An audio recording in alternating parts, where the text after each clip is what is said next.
मैं शगुफ्ता Sheikh Nagesh Karasagi orchid school में आप सभी का फिर से एक बार स्वागत करती हूँ। बच्चों, हमने पिछली तासिका में हिंदी पाठ्य पुस्तक का कक्षा 4 का एक लेसन देखा था, एक पाठ देखा था। हमने उस पाठ की शुरुआत भी की थी। उस पाठ का नाम क्या था? उपहार। और उस पाठ के लेखक कौन थे? प्रवासी विनय कृष्ण। यह पाठ का आधा भाग हमने देखा था। प्रस्तुत पाठ में हमें ईश्वर चंद्र विद्यासागर के बारे में बताया गया है। ईश्वर चंद्र विद्यासागर के बचपन का नाम क्या था? तो उनका बचपन का नाम था ईश्वर चंद्र बंद्योपाध्याय। ये उनका बचपन का नाम था। साथ ही साथ उन्होंने बहुत सारे कहानी का लेखन किया है और उन्होंने बहुत सारे भाषाओं में अपनी किताबें लिखी है। लड़कियों के शिक्षण के लिए बहुत ज़्यादा मेहनत की है। ये बात हमने देखी थी। उन्होंने बहुत सारे स्कूल और कॉलेजों की भी स्थापना की है। साथ ही साथ लेखक ने इस कहानी में ईश्वर चंद्र विद्यासागर की एक कहानी का उनकी जीवनी का एक वर्णन इस पाठ में किया गया है कि किस तरह से उन्होंने अपनी पढ़ाई पूरी की, किस तरह से वो संस्कृत के अध्यापक बने, किस तरह से उनकी माँ ने उनके लिए बहुत ज्यादा मेहनत की थी।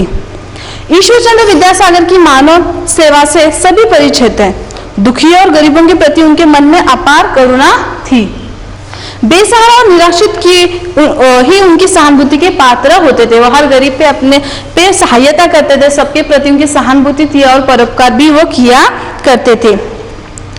जाड़े का मौसम था, शाम ढल चुकी थी। सर्दियों की कपाने की बचने के लिए गांव के लोग बैठकर आग तप रहे थे। ये हमने देखा था कि जाड़े का मौसम था और सभी लोग जो गांव के लोग थे, जैसे कि आपको यहाँ इस चित्र में दिखाई दे रहा है कि गांव के लोग जो है आग लगाकर वहां पे आग ताप रहे हैं। और गांव के छोर पर एक झोपड़ी थी और उस झोपड़ी में कौन रहा करती थी? उस झोपड़ी में एक विधवा रहा करती थी। और उसका बेटा जो है वो कोलकाता में पढ़ाई करने के लिए गया था। बड़ी बड़ी मुसीबतें झेलते हुए भी उसने अपने बेटे की पढ़ाई लिखाई में जरा भी रुकावट नहीं आने दी। बेटा भी पढ़ने लिखने में बहुत तेज था। उसकी पढ़ाई की धुन इतनी पक्की थी कि वह सड़क के किनारे वाले लैंप पोस्ट की रोशनी में ही पढ़ता लिखता रहता था। पैसे के अभाव में वह छोटी मोटी नौकरियां भी कर लेता था, मगर पढ़ता जरूर था। यहाँ पे विधवा की बेटी के बारे में जो बताया गया है, यहाँ पे विधवा की बेटी के बारे में जो बताया गया, वो बेटा कौन था? ईश्वर चंद्र विद्यासागर। ये उसका बेटा था। उसकी माँ ने उनके लिए बहुत ज्यादा मेहनत की थी, उनकी पढ़ाई के लिए बहुत ज्यादा मेहनत की थी, बहुत ज्यादा मेहनत की थी। भगवान ने माँ बेटी की प्रार्थना सुन ली। पढ़ाई समाप्त होते ही बेटे की अच्छी नौकरी लग गई, संस्कृत के अध्यापक की नौकरी। आज उसका बेटा महीनों बाद अपनी माँ से मिलने आने वाला था। जो ईश्वर चंद्र विद्यासागर थे, अपनी पढ़ाई पूरी करने के बाद अपने माँ से मिलने के लिए आ रहे थे। हाथ में लालटेन लेकर बेचारी माँ दरवाजे के पास खड़ी थी। आहट पर उसके कान खड़े हो रहे थे, पर बेटे का कहीं अता पता नहीं था। तो जो ईश्वर चंद्र विद्यासागर थे, वो आने के लिए उनको देरी हो गई। तब उनकी माँ उनकी राह देख रही थी। जैसे ही वो दिखाई दे तो उनकी माँ ने उनसे पूछा कि बेटा इतना देर क्यों लग गई? तब बेटे ने कहा, क्या करता, गाड़ी आज कुछ देर से पहुंची है माँ। घर में घुसकर बेटे ने कागज में मुड़ा एक बड़ा सा बंडल अपनी माँ के चरणों पर रख दिया। माँ चौंक पड़ी। इसमें क्या है? बेटे ने शर्माते हुए कहा, कुछ नहीं माँ, आज ही पहला वेतन मिला है ना, इसलिए। तो अपनी माँ से कहता है, कुछ नहीं है माँ, आज ही मेरा पहला वेतन। पहला वेतन यानी क्या? तनख्वाह। आज ही मेरी पहली तनख्वाह है, उसके लिए मैं आपके लिए क्या लाया हूँ? उपहार लाया हूँ। क्या लाया हूँ? उपहार। उपहार यानी क्या? तोहफा। दुखिया माँ की आंखों में खुशी के आंसू उमड़ आए। आज उसका बेटा कमाऊ हो गया कि उसने पहली तनख्वाह से अपनी माँ के लिए उपहार लाया था और वो बहुत ज्यादा खुश हो गई। उसकी आंखों में आंसू आने लगे और वो जो आंसू थे वो खुशी के आंसू उसके आ रहे थे। अगले क्षण बेटे ने कागज से लिपटे बंडल को खोला। उसमें एक कीमती कंबल था। उसे अपनी माँ को ओढ़ाते हुए पूछा, तुम्हें यह कंबल पसंद है ना? किसने पूछा? ईश्वर चंद्र विद्यासागर जी ने अपनी माँ से पूछा, माँ आपको यह कंबल पसंद तो आई है ना? माँ ने कंबल को हाथ से छूकर गंभीर स्वर में कहा, हाँ कंबल तो बहुत बढ़िया है, मगर मैं इसे ओढ़ न सकूंगी। तो बेटा पूछता है कि क्यों ओढ़ नहीं सकोगे आप? क्यों आखिर? मेरा बेटा होकर तू इतना मतलबी कैसे हो गया, समझ नहीं पा रही हो। तो अब माँ जो अपने बेटे से कहते कि तो मेरा बेटा होने के बावजूद इतना मतलबी कैसे होगा, ये मैं समझ नहीं पा रही हूँ। यहाँ पे जो ईश्वरचंद्र विद्यासागर थे उनको भी पता नहीं था कि उनकी माँ ऐसे बातें क्यों कह रही है, वो भी खुद हैरान रह गए थे। जहाँ पे जैसे यहाँ पे एक मुहावरे का उपयोग किया गया, जैसे आसमान से गिरा खजूर में अटका। अब तो बेटा जैसे आसमान से गिरा, मतलब ही कुछ समझा नहीं माँ कुछ देर गुमसुम बैठी रही। तभी बेटे ने माँ के पांव पकड़ लिए। अगर तुम्हें मेरा व्यवहार मतलबी लगता है तो मैं दूर करके रहूंगा, मैं तुम्हें वचन देता हूँ माँ। तो वो अपने जो बेटा है अपनी माँ से कहता है कि अगर तुमको मेरा जो व्यवहार है आपको ठीक नहीं लगा, आपको अच्छा नहीं लगा, तो मैं उसे बदल कर रहूंगा, मैं आपको ये वचन देता हूँ। तो पिछली तासिका में हमने यहाँ तक का भाग हमने पढ़ा था। तो चलिए इसका अगला भाग हम देखते हैं। अभी सभी लोग अपनी किताबें रखना है, पन्ना नंबर 34।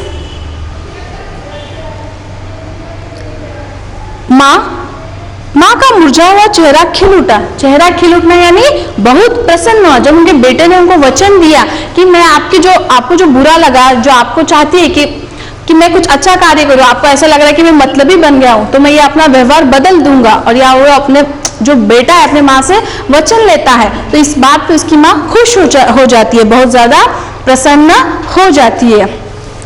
सच अपना वचन निभाएगा ना बेटा? तभी इसकी माँ अपने बेटे से कहती है, सच में बेटा तू अपना वचन निभाएगा? बेटे ने दृढ़ता के साथ उत्तर दिया, हाँ माँ, मुझ पर विश्वास रखो, आखिर मैं तुम्हारा ही बेटा हूं ना।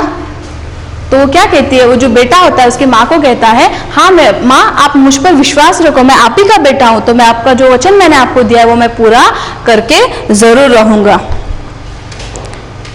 माँ ठोस आवाज में बोली, जिस समय तू गांव से होकर घर आ रहा था ऐसा कोई दृश्य नजर न आया जिसने तुझे परेशान किया हो?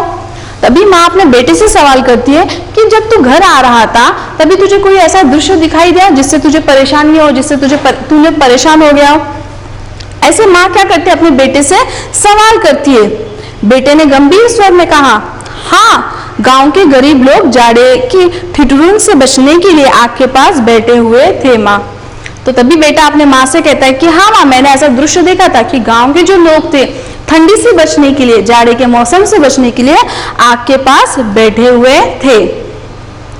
तो गांव शहर में क्या अंतर होता है? गांव शहर में क्या अंतर होता है? गांव शहर के जीवन में मुख्य अंतर निम्न है। गांव में गलियां और सड़कें कम होती है। गांव में जो सड़कें होती है बहुत कच्ची सड़कें होती है, लेकिन वही शहर में जो सड़कें होती है वो पक्की सड़कें होती है, वहां पे सड़कें ज्यादा होती है। गांव में गलियां और सड़कें कम होती है। गांव में जो सड़कें होती है वो सड़कें कैसी होती है? कच्ची सड़कें होती है। वही शहरों में सैकड़ों सड़कें होती है जो पक्की होती है और वे लंबी चौड़ी होती है। गांव में जो सड़कें होती है वहां पर से कोई एक ही वाहन आसानी से जा सकता है, लेकिन जो शहर में सड़कें होती है वो लंबी चौड़ी होती है, तो वहां से एक से अधिक वाहन जा सकते हैं। और वो जो सड़कें होती है बहुत ज्यादा पक्की होती है। गांव में बहुत कम दुकानें होती है, जबकि शहर में बड़ी मात्रा में दुकानें और मॉल होते हैं। जो गांव होता है बहुत छोटा सा होता है, बहुत कम लोग वहां पे रहा करते हैं, इसलिए वहां की जो दुकानों की जो संख्या होती है वो बहुत ज्यादा कम होती है, और जैसे जरूरत की सारी चीजें वहां पे उपलब्ध नहीं होते हैं। वहीं शहर में बहुत ज्यादा दुकानें होती है, हर जरूरत की चीजें वहां पे उपलब्ध होती है। जैसे कि शहर में अभी नई नई दुकानें आए, मॉल, जो बहुत ज्यादा दुकानें इकट्ठा होते हैं वहां पे, उसे कहते हैं मॉल।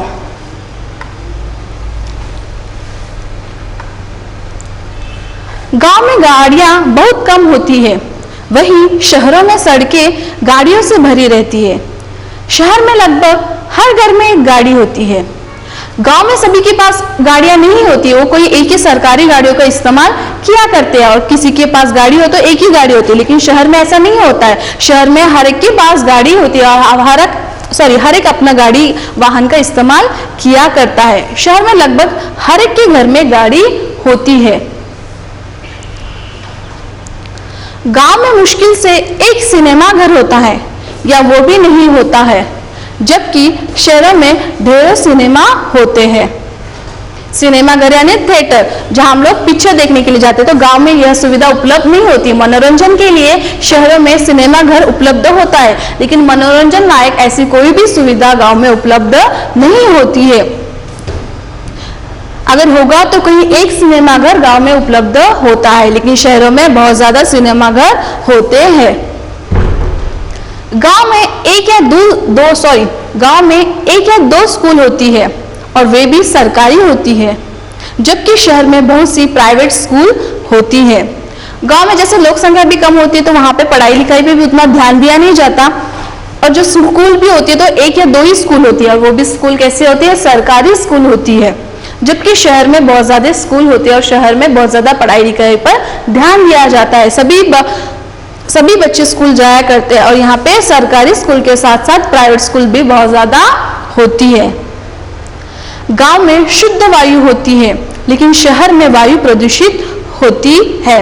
जैसे गांव में जैसे देखो वाहन की संख्या बहुत कम होती है, वहां पे सड़कें कम होती है, तो वहां पे उतने वाहन का अगर इस्तेमाल भी किया नहीं जाता, बहुत ज्यादा कारखाने वहां पे नहीं होते, बहुत ज्यादा गैसों का इस्तेमाल वहां पे नहीं किया जाता, इसलिए वहां की जो हवा है, वहां का जो वायु है वो शुद्ध होता है। वही शहरों में बहुत ज्यादा वाहनों का इस्तेमाल किया जाता है, बड़े बड़े कारखाने शहरों में होते हैं, जिससे बहुत ज्यादा प्रदूषण निर्माण होता है। और साथ ही साथ गांव की लोक संख्या के मद्देनजर रखते हुए जो शहर की जो संख्या होती है बहुत ज्यादा होती है, तो यहाँ पे जो होता है, जो पानी जो होता है बहुत ज्यादा प्रदूषित होता है, साफ सफाई का उतना ध्यान रखा नहीं जाता है, तो लोक संख्या ज्यादा होने के कारण बहुत ज्यादा प्रदूषण भी फैल जाता है, जिससे पानी दूषित होता रहता है, वायु प्रदूषित होती रहती है। तो गांव में जो वायु होती है वो शुद्ध होती है, क्योंकि वहां पे उतना गैसों का इस्तेमाल किया नहीं जाता। वही शहरों में जो वायु होती है वो बहुत ज्यादा प्रदूषित होती है, जिससे वायु प्रदूषण, जल प्रदूषण, ध्वनि प्रदूषण निर्माण होता है। साथ ही साथ गांव में जो होते हैं छोटी छोटी झोपड़ियां, मकान ऐसे होते हैं, लेकिन शहरों में जो ऊंची ऊंची इमारतें होती रहती है। तो चलिए अगला भाग देखते हैं कि बेटे ने गंभीर स्वर में मां से कहा, हाँ, गांव के गरीब लोग जाड़े की ठिठुरन से बचने के लिए आग के पास बैठे हुए थे। मां ने ताना मारा, और ऐसे दृश्य को देखने के बाद भी तो मुझे कंबल ओढ़ रहा है बेटा। मां अपने बेटे को ताना मारती, ताना मारना यानी बच्चे को जो उसने गलती की उसको सुनाती रहती है, और उसको अलग स्वर में सुनाती है, जिससे उसको खराब भी ना लगे, लेकिन उसको ताना मार के कहती है कि ऐसा दृश्य देख करके गांव के लोग जो है आग के पास बैठकर जाड़े से बचने के लिए आग ताप रहे हैं, और ऐसा दृश्य देखने के बाद भी तुम मेरे लिए कंबल लाया है। माँ एकदम क्रोधित होकर उसको एक ताना मारती है कि ऐसा दृश्य देखने के बाद भी तुम मुझे कंबल ओढ़ा रहा है बेटा। उस करुणामयी माँ के दयालु पुत्र ने भी धीमी आवाज में कहा, मैं उनके लिए भी कुछ ना कुछ करने की सोच रहा हूँ माँ। तब जो उनका जो बेटा था, उनको उसकी गलती समझ में आ गई थी कि माँ किस वजह से मेरे पे नाराज है, कि वो मुझे मतलब ही कह रही है कि गांव के जो लोग हैं वो ठंडी से ठिठुर रहे हैं, और मैं अपनी माँ के लिए कंबल लाया हूँ, तो उनके लिए कौन लाएगा, उनके लिए कौन करेगा ये सब काम। तब वो बेटा अपने माँ से कहता है कि माँ, मैं उनके लिए भी कुछ ना कुछ जरूर करूंगा। माँ बोली, यह कंबल तो अपने साथ कोलकाता लेते जाना, उसी दिन मैं तेरा यह उपवास स्वीकार करूंगी जिस दिन तू इस गांव के हर घर के लिए ऐसा ही एक कंबल ला देगा। तो माँ जो अपने बेटे से कहती है कि जो तो कंबल तूने मेरे लिए लाई है ठंडी से बचने के लिए, इस उपहार को मैं अभी स्वीकार नहीं करूंगी। इस कंबल को तू अपने साथ लेकर कोलकाता चले जा, और जिस दिन तू गांव के हर एक व्यक्ति के लिए कंबल लेके आएगा, उसी दिन मैं इस उपहार को स्वीकार करूंगी।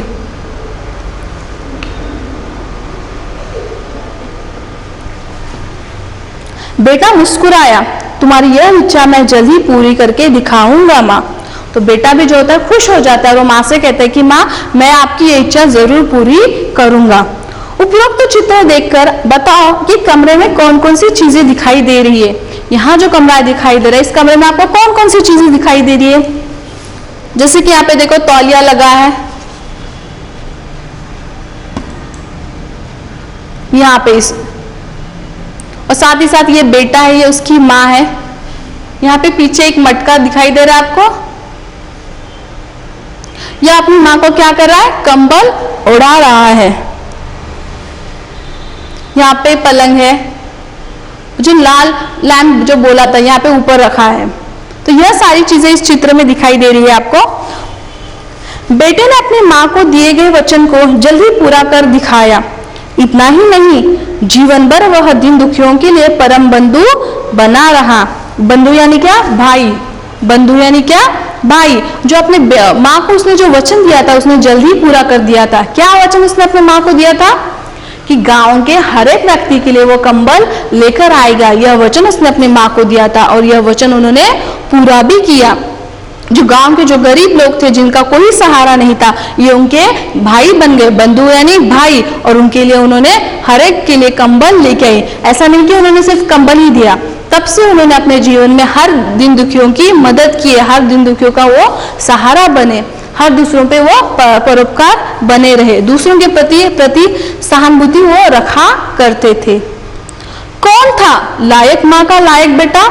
बताओ। अभी हम कहानी को देख रहे थे, तो मुझे बताओ, जो माँ थी उसकी, तो उस माँ का लायक बेटा कौन था? क्या नाम था उस लायक बेटे का? उस माँ का नाम था माता भगवती देवी। और उस माता भगवती देवी का प्यारा पुत्र कौन था? ईश्वर चंद्र वंद्योपाध्याय। कौन था? ईश्वर चंद्र वंद्योपाध्याय। लेकिन मैंने आपको बताया था कि ईश्वर चंद्र वंद्योपाध्याय को विद्यासागर की उपाधि मिली थी। कौन सी उपाधि मिली थी? विद्यासागर। जो विद्या उनकी जो यह पदवी उनको उनकी जब कॉलेज में वो अपना संस्कृत की पढ़ाई पूरी कर रहे थे, तभी उनको यह उपाधि दी गई थी। तब से फिर उनका नाम क्या रखा गया था? पंडित ईश्वर चंद्र विद्यासागर। तो इनके बचपन का नाम यहाँ पे देखिए, ईश्वर चंद्र विद्यासागर का बचपन का नाम क्या था? ईश्वर चंद्र वंद्योपाध्याय। बाद में उनका नामकरण क्या हो गया? पंडित ईश्वर चंद्र विद्यासागर। जो बहुत दयालु थे, दूसरों पर बहुत ज्यादा परोपकार किया करते थे। तो आज उनको ईश्वर चंद्र विद्यासागर के नाम से जाना जाता है। दीन दुखियों का उद्धार करने वाला कौन कहलाता है? दीन दुखियों का उद्धार करने वाला कौन कहलाता है? मैंने आपको सिखाया था, एक पूरे वाक्य के लिए आपको एक ही शब्द लिखना होता है। तो दीन दुखियों का उद्धार करने वाला, यहाँ पे दिखा है, दीन दुखियों का उद्धार करने वाला क्या कहलाता है? दुखहर्ता। क्या कहलाता है? दुखहर्ता। जीवन में आगे बढ़ने के लिए आप इस पाठ द्वारा बेटे के कौन से गुण अपनाएंगे? अभी हमने इस पाठ को पढ़ा था, इस पाठ में से आपको कौन से गुण अपना सकोगे आप? हमें क्या प्रेरणा मिलती है इस पाठ से? बिल्कुल सही। तो हमें इस पाठ से दया, करुणा, सहानुभूति, परोपकार एवं आज्ञा पालन जैसे गुण अपनाएंगे। इस पाठ से हमें यही सीख मिली है कि दया करना है, करुणा करना है, दूसरों को सहानुभूति और परोपकार करना है, और अपने बड़ों का आज्ञा पालन करना है। यही गुण हमें इस पाठ से मिले हैं। तो चलिए, इस पाठ का मैंने आपको बता दिया कि किस तरह ईश्वर चंद्र विद्यासागर जी ने अपने माँ को एक वचन दिया था और किस प्रकार उन्होंने अपना वचन पूरा किया था। तो चलिए, इस पाठ के हम लोग कुछ कठिन शब्द देखते हैं। पहला शब्द है निराश्रित। पहला शब्द है निराश्रित। निराश्रित यानी क्या? निसहाय। निराश्रित यानी क्या? निसहाय। दूसरा, सहानुभूति। सहानुभूति, इसका अर्थ है हमदर्दी। इसका अर्थ है हमदर्दी। दूसरा, परोपकार। परोपकार, इसका अर्थ है भला। भला। चौथा, जाड़ा। जाड़ा यानी कौन सा मौसम होता है? सर्दी का मौसम। इसे हम शीत का मौसम भी कहा करते हैं। पांचवा, छोर। छोर यानी क्या? अंतिम सीरा। जैसे अभी यहाँ पे विधवा का जो झोपड़ी थी, वो कहाँ थी? गांव के अंतिम छोर पर, मतलब जो गांव का किनारा होता है, उस किनारे पे उस विधवा की झोपड़ी थी, तो उसे कहते हैं छोर। अगला, धुन। धुन। धुन का अर्थ होता है लगन। किसी को पाने की तीव्र इच्छा होना, लगन होना, उसकी इच्छा होना, इसे कहते हैं लगन। आहट। आहट यानी क्या? आने जाने से उत्पन्न मंद ध्वनि। जैसे मैंने बोला था कि आपके पास कोई आसपास कोई चल रहा है तो उसके पैरों की छोटी सी मंद आवाज आती है, ध्वनि उत्पन्न होती है, ऐसा लगता है कि कोई आ रहा है, तो जो ध्वनि उत्पन्न होती है हमारे कानों में उसे कहते हैं आहट। क्या कहते हैं? आहट। आहट यानी आने जाने से उत्पन्न मंद ध्वनि। कलेजे से लगाना, कलेजे से लगाना यानी प्यार करना। कान खड़े होना, कान खड़े होने का अर्थ क्या है? सावधान होना या सतर्क होना, या आप ये भी कहेंगे कि होशियार होना।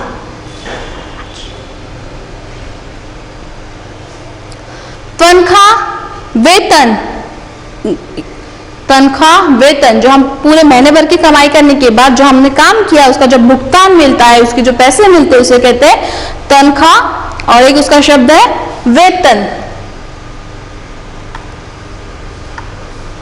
अगला उपहार, ये तो सभी को पसंद है। हमने पिछली दासिका में मैंने बताया था आपको कि उपहार सिर्फ लेना चाहिए कि देना भी चाहिए। बिल्कुल सही, उपहार हमें देना भी चाहिए और लेना भी चाहिए। जिस तरह हमें उपहार लेने के बाद खुशी महसूस होती है उसी प्रकार की खुशी हमें दूसरों को भी देनी होती है। तो हमें क्या करना चाहिए? उपहार लेना भी चाहिए और उपहार देना भी चाहिए। इस पाठ में ईश्वरचंद्र विद्यासागर ने अपनी माँ को क्या दिया था? एक उपहार। और वो क्या था? उपहार में कंबल दिया था। उपहार यानी भेंट, सौगात। तो उपहार को हम लोग भेंट भी कहते हैं या सौगात भी कहते हैं। गुमसुम, गुमसुम यानी चुपचाप, गुमसुम यानी चुपचाप। पांव पकड़ना, खुशामद करना, मतलब अपनी गलती होने पर, वो एहसास होने पर उसको उसकी माफी मांगना। जिस तरह से यहाँ पे ईश्वरचंद्र विद्यासागर अपने माँ के पैर पकड़ रहे थे जब उनको उनकी गलती का एहसास हो गया था। पांव पकड़ना, खुशामद करना। चेहरा खिल उठना, बहुत प्रसन्न होना, अत्यधिक प्रसन्न होना। खिल उठना, जैसे आपको उपहार मिलने पर आप बहुत ज्यादा खिल उठते हैं, आपका चेहरा बहुत ज्यादा खिल उठता है, यानी कि बहुत ज्यादा प्रसन्न आप होते हो। कमाओ पैसे, यानी कमाने वाला, जो काम करके पैसे लाता है उसको कहते हैं कमाओ पैसे, यानी कमाने वाला। क्या कमाने वाला? पैसे कमाने वाला। ठिठुरना, जैसे हम लोग देखो ठंडी में बहुत ज्यादा ठंडी लगती है तो हमारे जो दांत होते हैं सिकुड़, मतलब एकदम सिकुड़ जाते हैं, तो हम लोग सर्दी से सिकुड़ जाना कहते हैं या कांपना कहते हैं। दांत जो है हमारे अपने आप दांतों पर बजने लगते हैं तो उसे कहते हैं ठिठुरना, ठंडी से कांपना। तो ठिठुरना यानी सर्दी में सिकुड़ जाना, कांपना। बंधु, भाई। और अंतिम है दयालु। दयालु का अर्थ क्या है? कृपालु, रहमदिल, दूसरों पे दया करना। तो चलिए आपका पन्ना नंबर, आपकी पुस्तिका का पन्ना नंबर 36 निकालना है आपको, और साथ ही साथ आपकी पेंसिल भी आपके हाथ में लिखना है, क्योंकि अभी जो पाठ के जो बहुविकल्पीय प्रश्न है हमें अपनी पुस्तिका में पूर्ण करने हैं। सभी ने पेंसिल्स ले ली?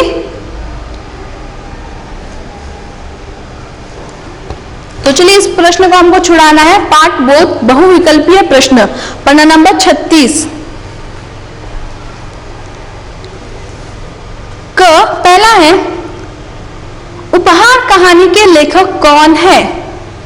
जो कहानी बताई गई है इस कहानी के लेखक कौन है? स्वदेशी विनय कृष्ण, प्रवासी विनय कृष्ण या प्रवासी विनय कुमार? यहाँ पे 3 आपको ऑप्शन दिए गए, तो इस पाठ के लेखक कौन है?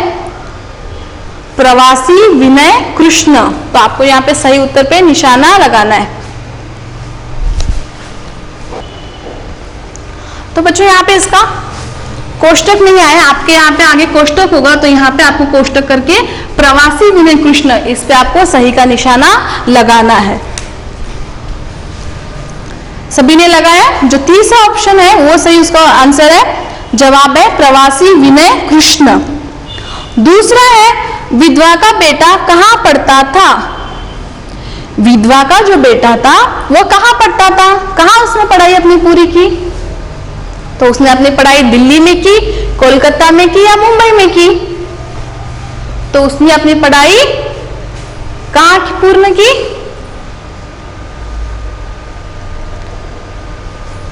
कोलकाता में अपनी पढ़ाई पूरी की। तो यहां पे आपको सही का निशाना लगाना है।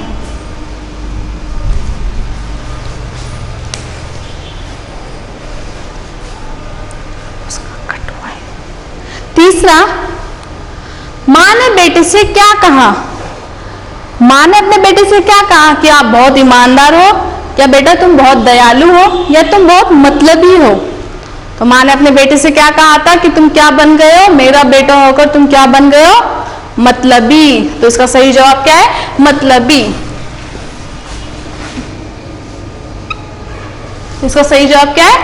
मतलबी। तो मां ने अपने बेटे को क्या कहा था? मतलबी। चौथा, बेटा मां के लिए क्या उपहार लाया?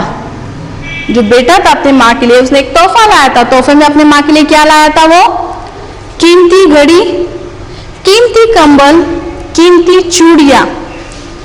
तो अपनी मां के लिए क्या लेके आया था वो? कौन सा मौसम चल रहा था? जाड़े का मौसम। तो अपने मां के लिए क्या लेकर आया था? कीमती कंबल। तो यहाँ पे आपको सही का निशाना लगाना है। तो अपने मां के लिए वो क्या लेकर आया था? कीमती कंबल लेकर आया था। सभी ने सही का निशाना लगाया। चलो आगे और बढ़ते हैं हम लोग। प्रश्न 2, सही शब्द द्वारा रिक्त स्थान भरिए। सही शब्द द्वारा रिक्त स्थान भरिए। आपको इसके कोष्टक में इसके जवाब दिए गए, उसमें से जो सही शब्द है आपको वहां से लेकर उस रिक्त स्थानों की पूर्ति आपको करनी है।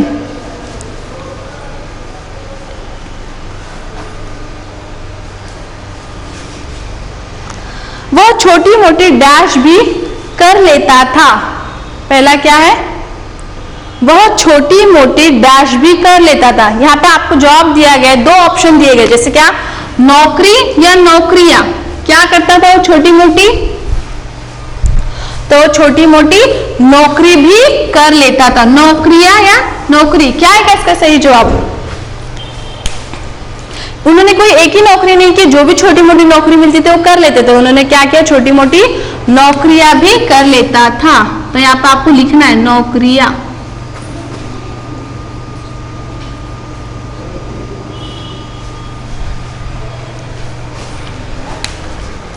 बेटा डैश बाद अपनी मां से मिलने आने वाला था। तो बेटा कब अपनी मां से मिलने आने वाला था? महीनों बाद या महीने बाद? तो बहुत महीनों बाद वो अपनी मां से मिलने आने वाला था। तो यहाँ पे क्या आएगा? महीनों। क्या आएगा इसका सही जवाब? महीनों बाद वो अपने बेटे से, अपनी मां से मिलने के लिए आया था।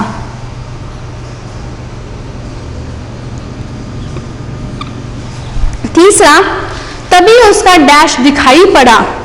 तभी उसका क्या दिखाई पड़ा? बेटा या बेटे? एक ही बेटा था ना उसे, बेटे यानी अनेक वचन हो जाएगा। तो यहाँ पे इसका सही जवाब क्या है? बेटा। तभी उसका क्या दिखाई दिया? बेटा दिखाई दिया। मां की डैश में खुशी के आंसू उमड़ आए। जो खुशी में मां के आंसू उमड़ आए, कहाँ? आंख में या आंखों में? आंख कितनी होती है? एक या दो? तो यहाँ पे आंख यानी एक वचन हो जाएगा। तो हम क्या करेंगे? आंखों, दो आंखें होती है। तो हम क्या करेंगे? इसका सही जवाब क्या है? आंखों में। मां की आंखों में खुशी के आंसू उमड़ आए। चौथा है, तुझे ऐसा कोई डैश नजर ना आया? अपनी जो उसकी मां है अपने बेटे से कहती कि तुझे ऐसा कोई डैश नजर आया? दृश्य या दृश्य? तो कोई एक चित्र के बारे में उन्होंने बताया था। तो दृश्य यानी बहुत ज्यादा हो जाएगा, अनेक वचन हो जाएगा। तो हमें क्या है? इसका सही जवाब क्या है? दृश्य। तो मां अपने बेटे से कहती है कि तुझे कोई ऐसा कोई दृश्य नजर ना आया? तो आप सभी को आपकी पेंसिल का इस्तेमाल कर अपनी पुस्तिका में ये सारे सही जवाब आपको लिखना है। सभी ने अपना कार्य पूरा किया होगा। तो आज के लिए हम इतना ही भाग पढ़ेंगे। आज हमने देखा कि उपहार इस पाठ द्वारा हमने यह देखा कि दूसरों पे हमें दया करनी चाहिए, परोपकार करनी चाहिए, सहानुभूति रखनी चाहिए, साथ ही साथ दूसरों का ख्याल रखना चाहिए, जो दीन दुखी है उनका सहारा बनना चाहिए। इस पाठ में हमें यही सीख मिली है। तो तो चलिए आज हमने इस पाठ के जो सही विकल्प पे जो प्रश्न है वो देखा था, साथ ही साथ रिक्त स्थान भरिए यह भाग देखा था। अगले भाग में हम अगला भाग देखेंगे। धन्यवाद।